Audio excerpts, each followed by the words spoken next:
Hello everyone. তো এখন হচ্ছে বিকেলবেলা, তোমাদের সাথে আজকে বিকেল থেকেই একটা ডেইলি ব্লগ শেয়ার করব। তো বিকেলবেলা ঈশানকে নিয়ে একটু ঘুরতে গেছিলাম, ওখান থেকে এসে রাতে রুটি আর চিকেন বানিয়েছিলাম। তো খাওয়া দাওয়ার পরে ভিডিওটা আর কন্টিনিউ করা হয়নি।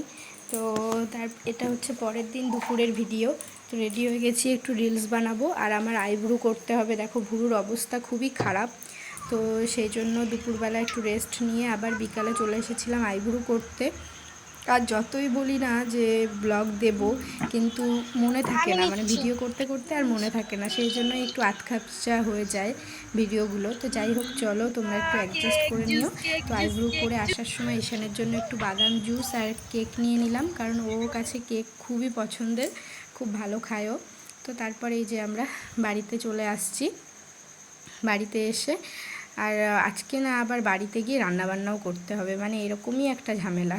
বাড়িতে গিয়ে দেখি যে আমাদের আর কি পাশে রুম, আমরা যেখানে ভাড়া থাকি তার পাশে ওনার, ওরা আর কি 3 কিলো মাটন নিয়ে হাজির।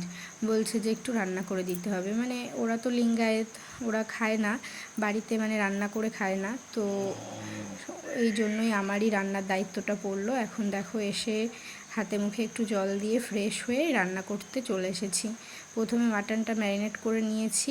এখন এই যে কড়াইতে তেল গরম করে দারচিনি, শুকনো লঙ্কা, লবঙ্গ সব কিছু দিয়ে দিয়েছি আর মশলাগুলোও পেস্ট করে নিয়েছি।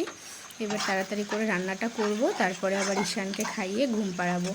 যাই হোক, এই যে একটা হাউস ওয়াইফ হয়ে গেলে না, এই একটা ভীষণ প্রেশার পড়ে যায় সমস্ত মেয়েদের। তো যতই ভাবি না কেন, আর এত গরম পড়েছে, গরমের মধ্যে একেবারে নাজেহাল অবস্থা। রান্না করতে করতে একটু লস্যি বানিয়ে খেলাম। তো তারপরে আর ভিডিওটা কন্টিনিউ করা হয়নি, এটা পরের দিন বিকালের ভিডিও। তো এসেছিলাম হচ্ছে একটু মন্দিরে, ঈশানকে নিয়ে রোজই আসি।